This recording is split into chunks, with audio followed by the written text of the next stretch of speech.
If you're in business, you want to make money, right? To make money, you have to sell your goods or services and you need customers to make that happen, right? Well, 2020 has seen and will see millions of SMEs revenue challenged like never before. Many of us have been stalled or torn apart. We're all trying to prioritise strategies to give us an edge, to make us more competitive and deliver growth. So now let's talk sales, and specifically your sales approach. Does it include truth, trust, transparency? And if I then asked about your mindset and your sales approach, would we still be friends? Actually, maybe we should talk about your sales approach with the world's #1 authority on trust-based selling. Here's a guest I prepared earlier. Joining us today is Ari Galper, a man with a mission to stop us treating potential customers like sales targets and to whom follow-up are dirty words. Welcome, Ari. Thank you so much. What an intro. Fantastic. Thank you for joining us. Pleasure. Now, I've seen you present. I've read so much of your material, which you post day after day. You have for 20 years been preaching to us, I'm going to use that word, Sure. preaching to the world about trust, Yes. about transparency, about truth, about understanding sales in a completely different way. Correct. And your timing suddenly works. It worked already because you are #1 in the world, but now more than ever, we need you. There's a gap right now. There is. There's a widening gap. It's like you've got a new religious cult forming now. There's an open space that someone needs to fill. So let's peel this back, right? Sure. We've got SMEs who are struggling like never before. We've got established ones, new ones, startup ones, etc. And some of them have done really well before and they've just gone normal. But now they've halted. Now they're not just going to be able to pick up where they left off. Right. This is the difference now, right? So they have to change as well. Correct. And this is a unique time for SMEs to get the edge on big business, Yes. because we can be more hands-on with our customers, right? So let's share with everyone what is the trust, truth, transparency approach and the whole mindset sales approach here. Sure. Well, the whole concept is to have a mindset where your goal is to actually let go of the sale. Right. Where you're 100% You present with say somebody. that, yep. At first, it's a bit awkward to think about that concept because you want to make the sale, but you want to build trust at the same time. Yep. The challenge with that is if someone feels that you have an agenda in your own mind that's not their agenda, they'll push back on you, put their guard up, and make you chase them. So if you can adopt the concept and the mindset that we teach of letting go of your own objective for a moment, being present with someone, and building deep trust with them, they'll run towards you versus somebody else because of the way you are approaching them. So differentiation comes from the way you approach somebody, not just your offering. So do you still say you're in sales? Is that still the title, or are you trying to change that concept too? Well, because when you hear salesman, Sure, of course. The whole idea is to remove yourself from the negative salesperson stereotype by shifting your approach and mindset and your languaging, the words that you use. And you mentioned the word follow-up there. And one thing I teach to all my clients is to never, ever again use the word follow-up because follow-up is a sales word. so right? what should we use instead?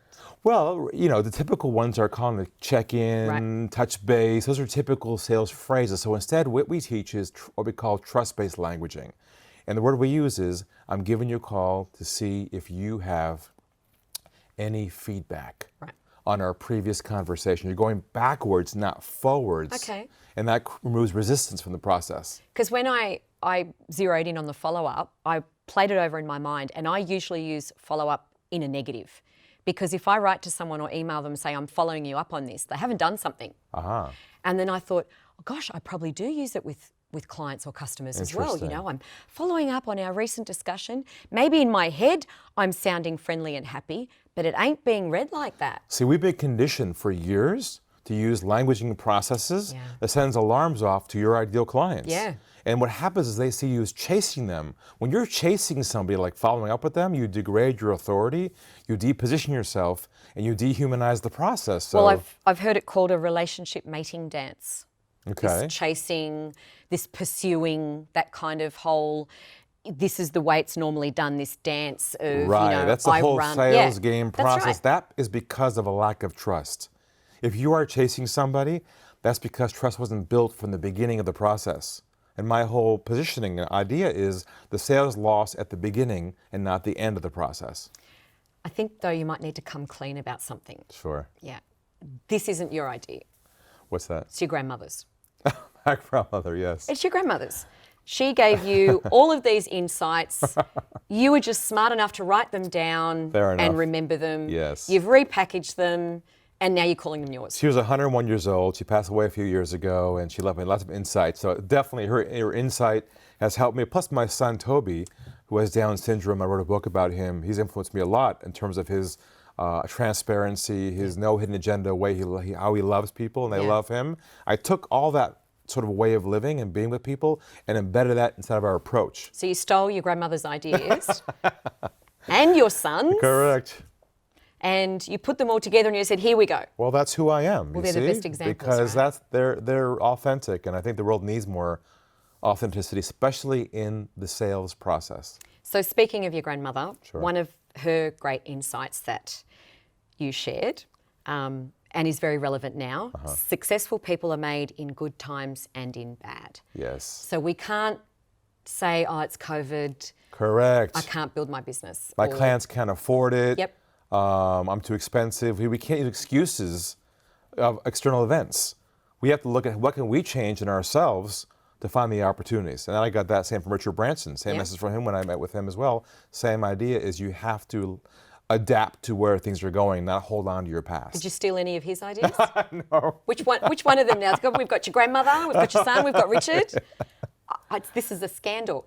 Okay, so the other thing I quickly want to ask you before we go backwards into the old ways is where people think it's a competitive, noisy world and they don't know what to do or how to differentiate themselves. And you're sort of saying that's the wrong attitude, right? Well, what's happening is the world has become commoditized. Yep. And almost every offering, product, service appears to be the same. Yeah. And we're still saying, hey, we're different. My offer is different. I'm different. Well, that doesn't work anymore because it all looks the same from the customer point of view. So instead of trying to differentiate your offering, if you differentiate the way you approach your customer, that becomes your, what I call a category of one differentiation. And that's what we like. So there's no drop-down menu of choice. It's just one category. One option. Yeah, And because of the way you treat them pre-sale is so unique in itself, that becomes how you differentiate because you can't win on just having a different product anymore unless you have something totally crazily different. Now, you don't just talk about the mindset of the sales approach. You don't just teach and coach and share. That's the way you go out and get business too. Well, we walk the talk. That's right, yeah. So you haven't just retired and become a professor and written the odd book and hold the odd webinar. That's how you get your business. People gravitate to our message and they use the word resonate. I resonate with your approach, Ari. I believe in trust and authenticity. Tell me more. So the message itself draws people to us and we have no hidden agenda when we talk to people. And if it's a match, it's a match. If not, it's not. We know when to disengage if we're not what I call a fit. Our fit symbol differentiates us over anybody else. Because you say there's as much weight to the no as there is to the yes. Very good, yes, because most people are conditioned to chase anything that moves, to try and get that yes, and that narrows down your languaging, your approach, and from a kilometer away they can tell, well, clearly they're trying to chase me for the sale, and it's over right there. So let's mention, I don't want to call it the old ways, but let's mention that. It was very scripted, very pushy. Robotic. Yeah, very stressed. Yeah, robotic. And I'm quoting you, formal scripts don't give you the freedom to take conversations in the direction they may naturally want to go. Traditional mindset. So it's that to and fro. And I have to say, I'm a little bit guilty here of messing with call centres when they ring because I know they use a script. So I like to try and throw in words that I know they're busily typing to try and find out, what should I be saying now? What should I be saying? Throw them a wrench, yeah. But it's like that, isn't it? Because they don't have the ability to think outside the square and connect with me. Because they're thinking about their goal, not the other person. They're actually not listening, they're hearing. Hearing's passive. Listening requires focus and concentration. They're very different skills. So are they going to change? I mean, they're employees. They're doing what they're told to do. It's further up the food chain that's got to change. Large companies usually do not want to change. It's clunky. It's hard. Because they're running the business by the numbers only. What they don't realize is it's about how good your people are at trust building, not how good at how many contacts they have. It's a different way of thinking about it. And the real opportunity is inside the conversations, not on the spreadsheet. And once you understand that difference, then you start to realize, wow, there's opportunity here if we change our approach to connect with customers at a deeper level.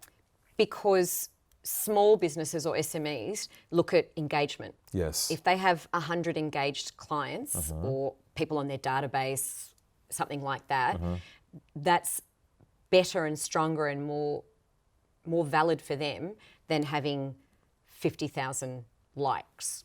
Whereas you have to toss that the other way because big business goes, oh, I've got 50,000 likes. And you go, how much engagement? Well, the ultimate asset at the end of the game is your relationship with your customers and clients. If you lost it all, but have a relationship with your customer and clients on an ongoing basis, you'll still be okay. Interesting. Okay, so we're in COVID and some businesses have stalled. So they've stopped and they're going to have to come back. Correct. If they've had relationships with their clients, they'll recover. If they haven't, they're going to need to start again. Correct. You don't always get the chance to start again. No, and the nice thing about the approach that we teach is you don't have to have a relationship with them pre-sale to get them on board. Okay. So our whole approach is you build the relationship after the sale, not before the sale. Okay. Because we learned how to build trust with people that does not require a long-term relationship. It can be done at hello quickly by connecting at a level that no one else has before with them on the phone or live. And they may not realize that. Their experience Well, is so what good, they're like, happens oh, is wow. they say to themselves, how does she get me so well? They always say that about me. Of course, because you got that thing That's about right, you, yeah. the X factor about you. And people need to sense that they are understood. That's the human condition. Yeah.